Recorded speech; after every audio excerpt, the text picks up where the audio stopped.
प्रश्न उठाते हैं कि अध्यादेश क्यों लाया गया।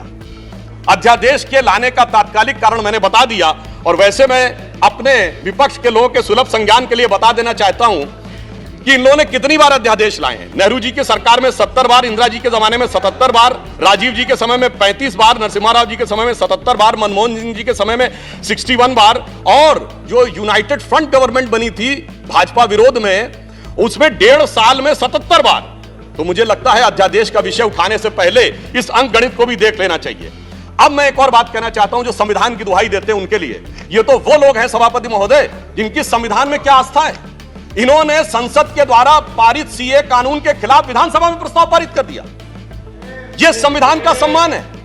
और वो सिटीजनशिप अमेंडमेंट एक्ट था। नागरिकता का विषय तो पूर्ण राज्य का भी विषय नहीं हो सकता, और तो उसके बावजूद दिल्ली सरकार ने पारित कर दिया। तो इसका अर्थ हुआ कि ये जिस प्रकार के कार्य करते हैं उनका संविधान में कोई आस्था नहीं है। और अभिषेक मनु सिंघवी जी अभी कह रहे थे इलेक्टेड गवर्नमेंट, तो मैं याद दिलाना चाहता हूं, after the 72nd and 73rd constitutional amendment there are 3 tier of government, जिसमें एक म्युनिसिपल और जिला पंचायत, एक स्टेट और एक सेंटर।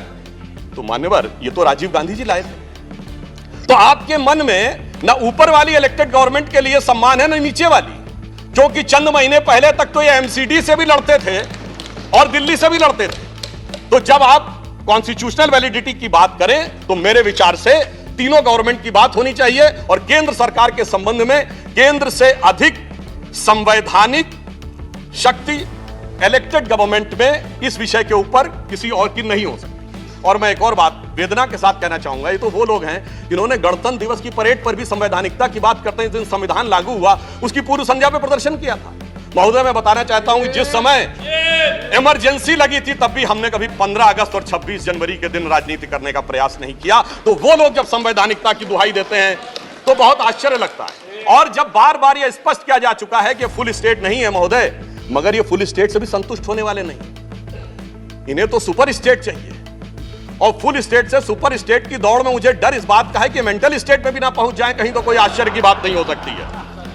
और यह बात इसलिए कह सकते हैं कि 49 दिनों की वह सरकार, जब कांग्रेस पार्टी ने इनकी पालकी ढोकर सत्ता की दहलीज पहली बार पार कराई थी, उसके द्वारा अगर आप पारित इनका लोकपाल विधेयक देख लें तो उसमें संसद और सुप्रीम कोर्ट और जाने क्या क्या सारी चीजों को एक में मिला लिया गया था।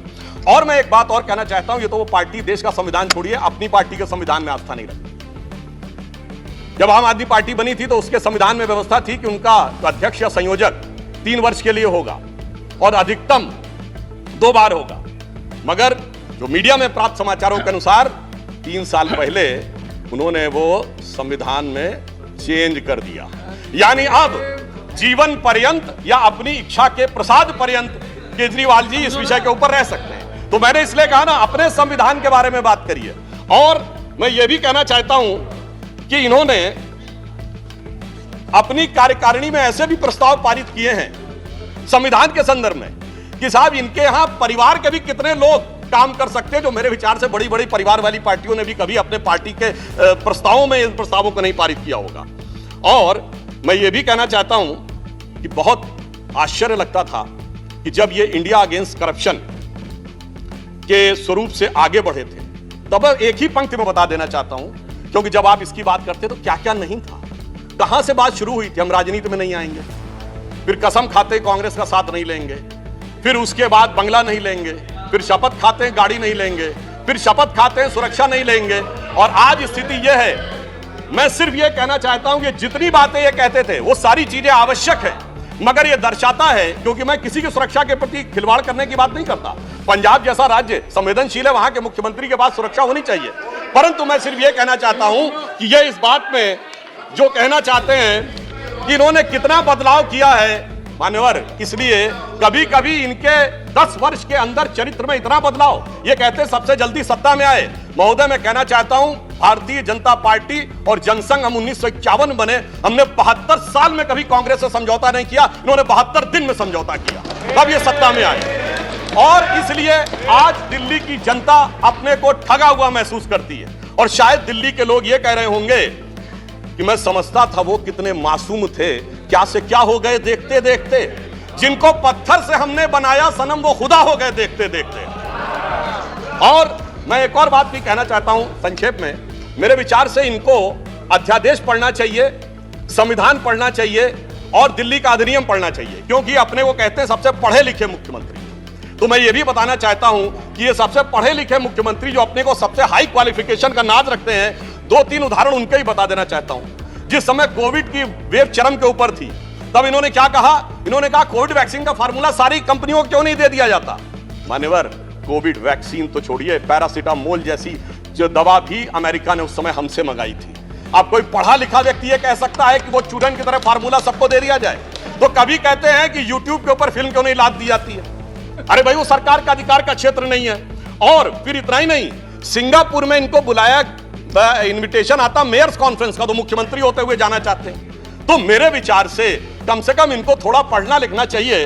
और एक पढ़ने लिखने पे एक तथ्य मैं जरूर बताना चाहूंगा। जब न्यूयॉर्क टाइम्स अखबार में इनकी तारीफ निकली थी, तो इनके मुंह से निकल गया था कि दुनिया का सबसे बड़ा अखबार, और उसमें इतनी तारीफ निकलवाना आसान नहीं है। वैसे निकलवाना शब्द निकल गया था, मगर मैं पढ़े लिखे मुख्यमंत्री को यह भी बताना चाहता हूं महोदय कि न्यूयॉर्क टाइम्स दुनिया का सबसे बड़ा अखबार नहीं है, वो है यमुनी शिंबुन जापान का।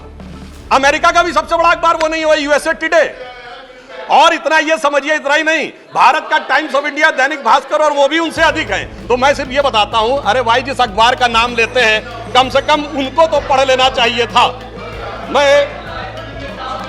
मैं आपको अधिक समय न लेते हुए मैं सिर्फ ये कहना चाह रहा हूं महोदय कि इनको न पढ़ाई से मतलब है, इन्हें न पढ़ाई से मतलब है, न लिखाई से मतलब है, इन्हें तो बस कमाई से मतलब है, और वो भी ऊपर वाली कमाई से। और अंत में मैं कहना चाहता हूं सर, अंत में एक लाइन और कहना चाहता हूं कि आज सब लोग मिले, आम आदमी पार्टी और कांग्रेस एक साथ मिले, भारत की सबसे पुरानी पार्टी, पुरानी थुरानी पार्टी, नई पार्टी, नई नवेली पार्टी, अजब अलबेली पार्टी, सब मिलकर एक हो गए। मगर प्राप्त क्या किया?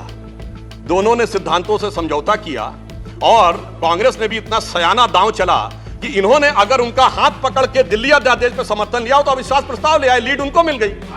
तो इसलिए मैं कहना चाहता हूं अंत में कि इन लोगों को आखिर में क्या प्राप्त हुआ, ये पंक्ति कह के समाप्त करता हूं कि इनको विधेयक भी नहीं मिला और सम्मान भी नहीं मिला, यानी इज्जत भी गई, बात भी नहीं मिली। तो एक पंक्ति कहता हूं, न तुम ही मिले, आप लोगों के लिए लागू है, न तुम ही मिले, न मयस्सर तुम्हारी दीद हुई, दीद मतलब साइट, न तुम ही मिले, न मयस्सर तुम्हारी दीद हुई, तुम ही कहो ये मुहर्रम हुई कि ईद हुई।